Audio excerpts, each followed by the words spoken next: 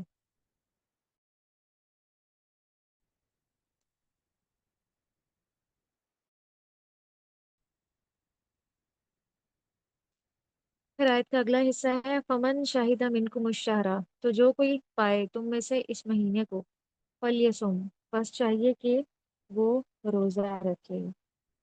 جو بھی اس مہینے کو پائے اسے اس مہینے کے روزے رکھنے چاہیے۔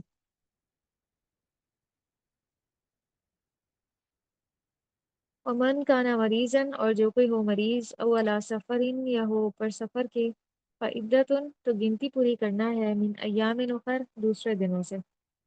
تو جو بیمار ہو یا مسافر ہو وہ روزہ چھوڑ سکتا ہے، لیکن وہ بعد میں اس کی قضا دے گا۔ یرید اللہ بکم الیسرا، اللہ تعالیٰ تمہارے لیے آسانی چاہتے ہیں، ولا یرید بکم العسرا، اور تمہارے ساتھ تنگی نہیں چاہتے۔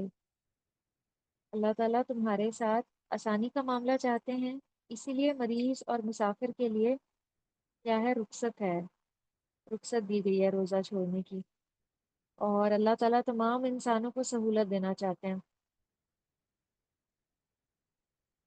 قرآن کی ایک آیت سے ہمیں پتہ چلتا ہے کہ لا یکلف نفسا الا وسعها، اللہ تعالیٰ کسی شخص پہ اس کی وسعت سے بڑھ کے بوجھ یا تکلیف نہیں ڈالتے۔ تو یہ جو روزے کا رکھنا ہے بالکل انسان کی کیپیسٹی کے اندر ہے، اس کی کیپیسٹی سے باہر نہیں ہے یہ چیز۔ جیسے بہت سے لوگوں کا یہ خیال ہوتا ہے کہ روزہ رکھنے سے ہمیں بہت ویکنس ہو جائے گی، یا عام طور پہ جو چھوٹے بچے ہوتے ہیں جیسے 10-12 سال کے جن کو روزہ رکھنا چاہیے، پیرنٹس ان کو نہیں رکھواتے اور کہتے ہیں کہ اس سے ویکنس ہو جاتی ہے یا ایسا ہوتا ہے ویسے۔ تو اللہ تعالیٰ فرما رہے ہیں کہ یہ چیز انسان کی وسعت سے باہر نہیں ہے۔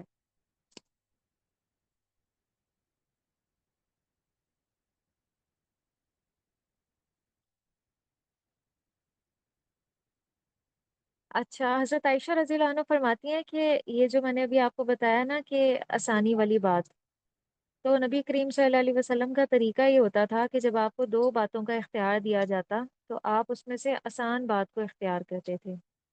اگر کسی جگہ پر جانے کے لیے دو راستے ہوتے، دو ذرائع ہوتے، تو آپ وہ اختیار کرتے جو آسان ہوتا۔ مگر مثلاً اگر آپشن یہ ہوتی کہ پیدل جائیں یا سواری پر، تو آپ سواری پر جانا پریفر کرتے۔ تو اس لیے اگر کہیں پہ گاڑی میسر ہو، سہولت میسر ہو، تو اس کو چھوڑ کے ہمیں پیدل نہیں چل پڑنا چاہیے۔ ہاں اگر کسی کے پاس سواری نہیں ہے تو پھر ٹھیک ہے، لیکن بلا وجہ اپنے آپ کو مشقت میں نہیں ڈالنا چاہیے۔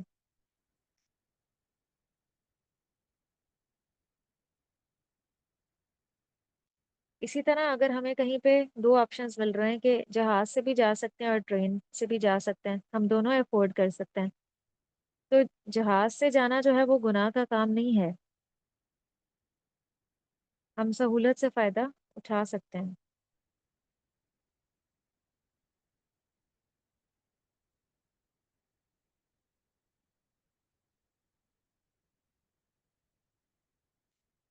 اسی لیے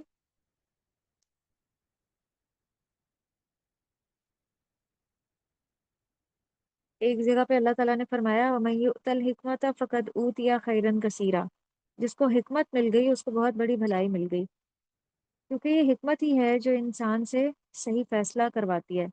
اور ہمیں اللہ سے حکمت کی دعا بھی کرنی چاہیے، جیسے ابھی میں نے بتایا کہ اگر دو آپشنز مل رہے ہوں اس میں سے ہم نے کون سا چوز کرنا ہے، کس میں ہمارے لیے آسانی ہے، کس میں ہمارے لیے سہولت ہے، یا کس میں ہمارے لیے زیادہ اجر و ثواب ہے، یہ ڈیسیژن انسان کیسے کر سکتا ہے؟ وہ انسان کر سکتا ہے جس کو اللہ تعالیٰ حکمت دے دیں کہ وہ درست صحیح وقت پہ صحیح فیصلہ کرے۔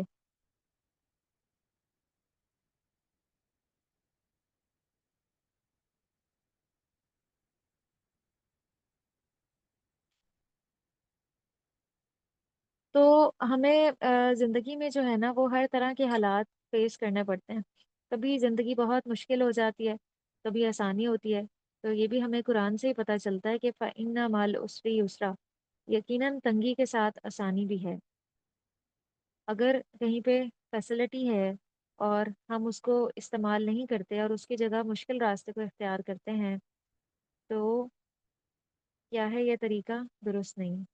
اسی طرح اگر کسی نے سفر میں روزہ رکھا ہوا ہے، جیسے پیچھے گزرا تھا، لوگوں نے اس پہ سایہ کیا ہوا تھا، تو اس نے اپنے آپ کو مشکل میں ڈالا ہوا تھا، جبکہ سفر میں روزہ چھوڑنے کی رخصت دی گئی ہے اور سفر میں روزہ رکھنا اتنا پسندیدہ نہیں ہے۔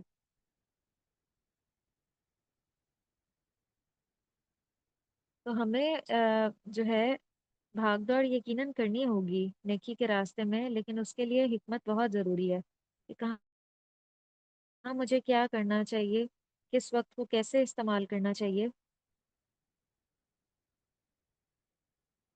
اور ہمارا دین جو ہے نا وہ بہت خوبصورت ہے۔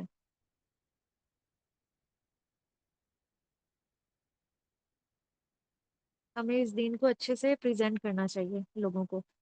پھر آگے ہے ولی تکمل العدتا، اور تاکہ تم مکمل کرو گنتی کو۔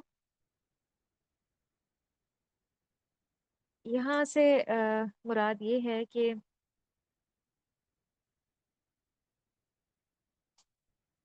جو روزوں کی گنتی ہے اس کو پورا کرنا ہے۔ جتنے بسا اوقات روزے 29 ڈیز کے ہوتے ہیں اور بسا اوقات 30 ڈیز کے ہوتے ہیں، تو جو جس ملک میں رہتا ہے وہ اپنے ملک کے حساب سے روزوں کی گنتی کو پورا کرے گا۔ ولی تکبر اللہ، اور تاکہ تم بڑائی بیان کرو اللہ کی، علی ما ہداکم، اوپر اس کے جو اس نے ہدایت دی تمہیں، ولعلکم تشکرون، اور تاکہ تم شکر ادا کرو۔ تو یہاں پہ چار باتیں بتائی گئی ہیں۔ سب سے پہلی یہ کہ تم گنتی پوری کرو، دوسرا یہ کہ اللہ کی بڑائی اور بزرگی بیان کرو، اور پھر دیکھیں کہ عید کے دن ہم لوگ تکبیرات پڑھتے ہیں، تو یہ اللہ کی بڑائی بیان کرنا ہے عید کے موقع پہ۔ عید کی صبح جو ہے وہ عید گاہ جاتے ہوئے تکبیریں پڑھی جاتی ہیں، خاص طور پہ اللہ کا ذکر تکبیر کے ساتھ بلند کیا جاتا ہے۔ اور یہ بھی ہے کہ روزہ اس لیے نہیں ہے کہ انسان کے اندر تکبر پیدا ہو جائے اور وہ اپنی ہی بڑائی خود کرنا شروع ہو جائے، بلکہ اللہ کی بڑائی بیان کرنی چاہیے۔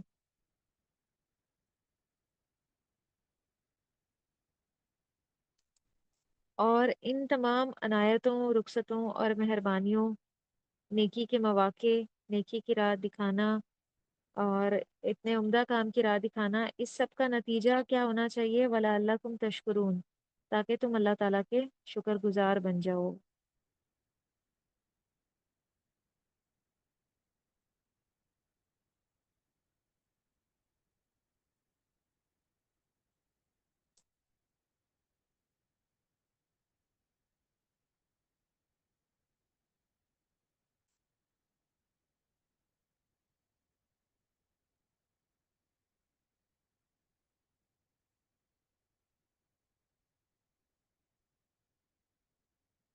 یہاں پہ ایک چھوٹا سا واقعہ ہے کہ روزہ رکھنے میں اللہ کی بڑائی کیا ہے اور اس کا شکر کیسے ادا کیا جائے۔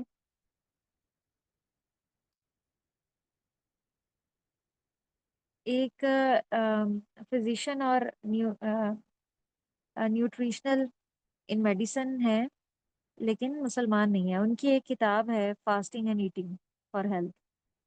یہ کہتے ہیں کہ کسی نے بتایا کہ ان کو آئس اسکیٹنگ کے دوران ایک چوٹ لگ گئی، اور اس چوٹ کا علاج ان فزیشین نے یہ تجویز کیا کہ روزہ رکھا جائے، تاکہ جسم جو ہے وہ پراپر طریقے سے کام کرے اور اس چوٹ کا علاج ہو سکے۔